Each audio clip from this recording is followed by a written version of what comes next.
یہاں آپ کو بتائیں کہ وفاقی وزیر داخلہ محسن نقوی نے دوحہ میں قطر کی وزیر داخلہ اور کمانڈر داخلی سلامتی فورس سے اہم ملاقات کی ہے، جس میں داخلی سلامتی، سیکیورٹی اور باہمی تعاون کے فروغ سمیت خطے کی مجموعی صورتحال پر تفصیلی تبادلہ خیال کیا گیا۔ ملاقات میں دونوں وزرائے داخلہ نے سیکیورٹی پارٹنرشپ کو مزید وسعت دینے، وزارت داخلہ کے درمیان دو طرفہ تعاون کو مستحکم بنانے اور داخلی سلامتی سے متعلق شراکت داری کو مضبوط کرنے کے عزم کا اعادہ کیا ہے۔ اس موقع پر فیصلہ کیا گیا کہ سیکیورٹی اور مشترکہ مفادات کے مختلف شعبوں میں تعاون کو مزید فروغ دیا جائے گا۔ گفتگو کے دوران خطے میں امن استحکام کی موجودہ صورتحال کا بھی جائزہ لیا گیا اور اس حوالے سے قریبی تعاون جاری رکھنے پر اتفاق ہوا۔ وفاقی وزیر داخلہ محسن نقوی نے کہا کہ پاکستان قطر کے ساتھ سیکیورٹی اور مشترکہ مفادات کے شعبوں میں تعاون کو مزید مستحکم بنانے کے لیے پرعزم ہے۔ ملاقات کے دوران محسن نقوی نے قطری وزیر داخلہ سے ان کی والد اور قطر کے سابق امیر شیخ حمد بن خلیفہ ال ثانی کے انتقال پر دلی تعزیت کا اظہار بھی کیا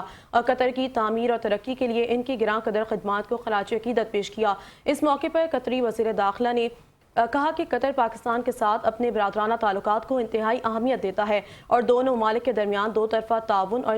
اشتراک کو مزید مضبوط بنانے کے لیے مشترکہ کوششیں جاری رکھی جائیں گی۔